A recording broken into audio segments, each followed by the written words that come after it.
We're given that u and v are functions of x and that their integrals, along with the integral of uv, satisfies this equation here. Now, normally this is not true. You can't integrate x sine x and integrate x and sine x separately and then multiply them. That just doesn't give you the right answer. But we're interested in a couple of functions where it does actually work. So we're asked to show, given that that is true, and let me call this star, then this is then true. So what we can do is differentiate star with respect to x.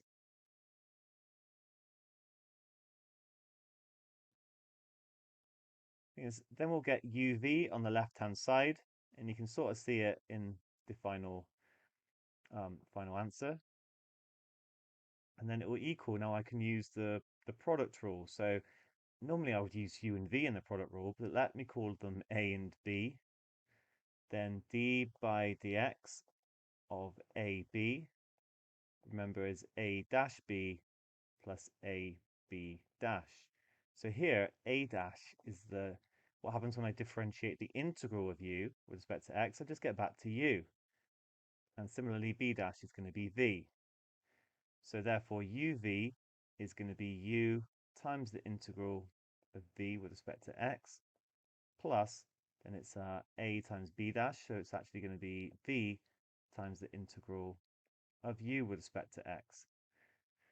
No, I've integrated, but I actually don't need to include an integration constant because I still have integrals to do.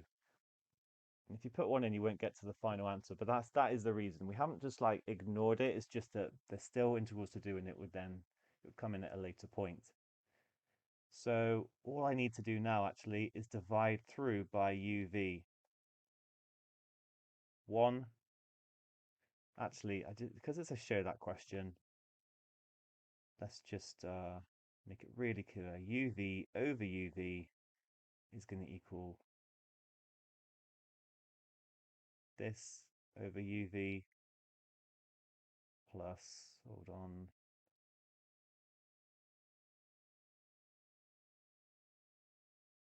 this over uv. So we can cancel this out to give 1, cancel these out,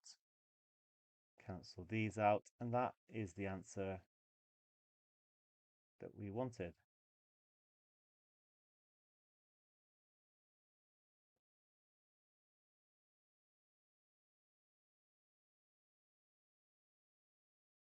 Given also that the integral of u with respect to x divided by u is sine squared x, that's this term here, use part A to write down an expression in terms of x for the integral of v with respect to x over v. So I can rewrite our equation that we've just derived to v. Actually, let me just do that again. So the integral of v with respect to x over v is going to equal 1 minus the integral of u with respect to x over u. But that is going to equal 1 minus sine squared x because we've just been told that that's what it is, and therefore that can be written as cos squared x. So we've got ourselves an expression for the integral of v with respect to x over v.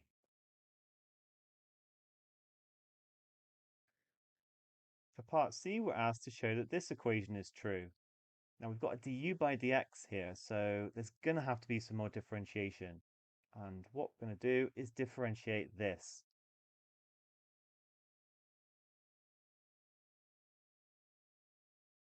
I'm going to show you two ways to do this. When I did it, I went straight for it and used the quotient rule. The alternative is to times through by u and then differentiate both sides and use the product rule. I think it's quite interesting to contrast them. So let's do both. Okay. First up then, we've got the quotient rule, which says that d by dx of a over b is a dash b minus a b dash over b squared. So in our case, a is the integral of u with respect to x, so a dash is going to take us back to u. And then b dash is going to be du by dx. So differentiating both sides is going to give u times b, which is so u times u, so u squared. Then I'm going to be minusing a, which is the integral of u with respect to x, multiplied by du by dx. Then it's all over u squared. And that is going to equal the derivative of sine squared, which is 2 sine x cos x. Now, the integral of u with respect to x, we don't know what that is, but we do know we've got the integral of u with respect to x over u equaling sine x. So I can rewrite this as 1 minus the integral of u with respect to x over u times du by dx over u equaling 2 sine x cos x. And now this thing here I can replace by sine squared x. So that means, and let's just backtrack and remember what we're trying to find. We're actually trying to find 1 over u du by dx. So 1 over u du by dx times sine squared x is going to equal 1 minus 2 sine x cos x. And therefore 1 over u du by dx is going to equal 1 minus 2 sine x cos x over sine squared x as required.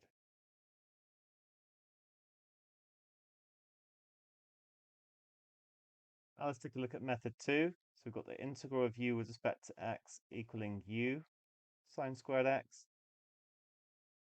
Now apply the differentiation, put the product rule on the right hand side. So u will equal du by dx times sine squared x plus u times 2 sine x cos x. That means I can minus, it'd be u minus u times 2 sine x cos x equaling du by dx sine squared x. Factorize out the u.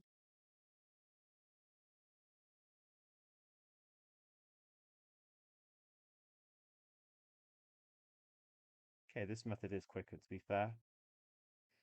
So then 1 over u du by dx will equal 1 minus 2 sine x cos x over sine squared. So that's our, actually that is a better way of doing it. Right, now we're asked to use integration to show that u is this function here.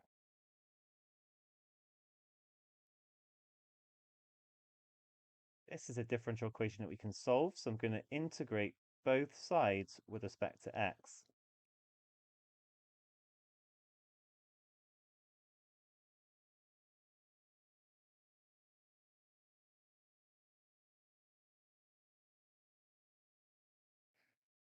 Now, this here simply becomes du using the chain rule.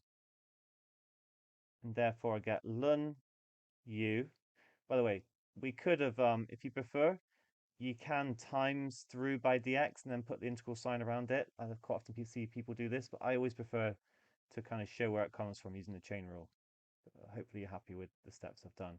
So ln u is going to equal, now I've got a bit more work to do with this one, so I'm going to get cos x squared x minus, I can then cancel the sign. Actually, let's not rush it.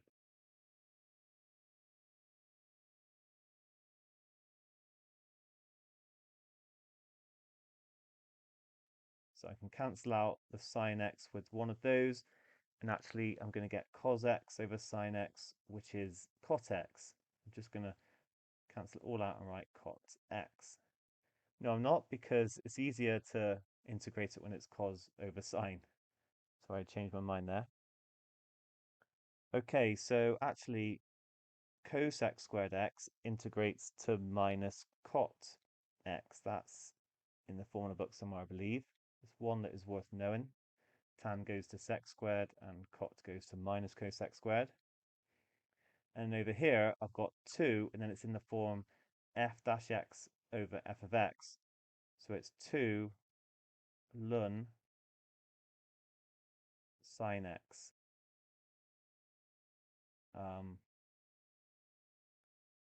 Because then I get, yeah, I differentiate sine x. I'm just checking it. So that is correct. And then now I bring in my plus c. Okay, we are not far off.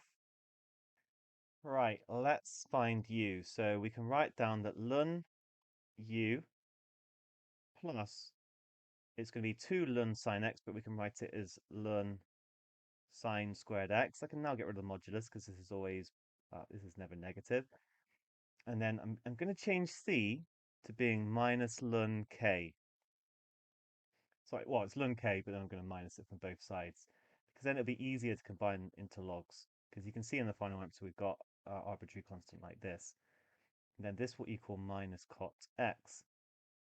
So that means ln of, I'm just going to put the modular sign around everything, ln of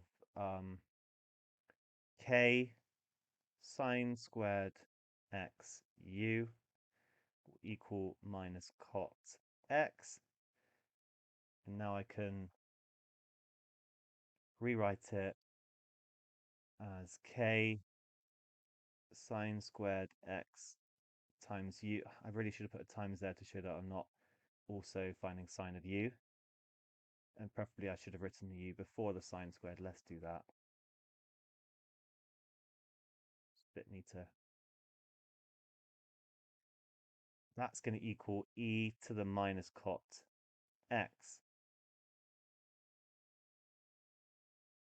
We are very, very close. Therefore, u is going to equal 1 over k.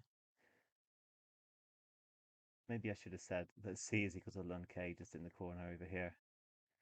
1 over k, then 1 over sine squared x, which is cosec squared x, e to the minus cot x. I forgot the minus. And there. And this is why I don't always bring the a out too soon, because now I can bring in a, that a is actually 1 over k. So a e to the minus cot x cosec squared x. Pretty epic. That is our answer. Nice. Finally, we're asked to differentiate e to the tan x to find a similar expression for v. So d by dx of e to the tan x. We differentiate the outside, which is the e part, so we get e to the tan x, times by the derivative of the inside, which is the tan x. This gives sec squared x. And this is going to help us find v, because remember, we have that the integral of v with respect to x over v must equal cos squared x. And at the moment, if we integrate the thing that we just found,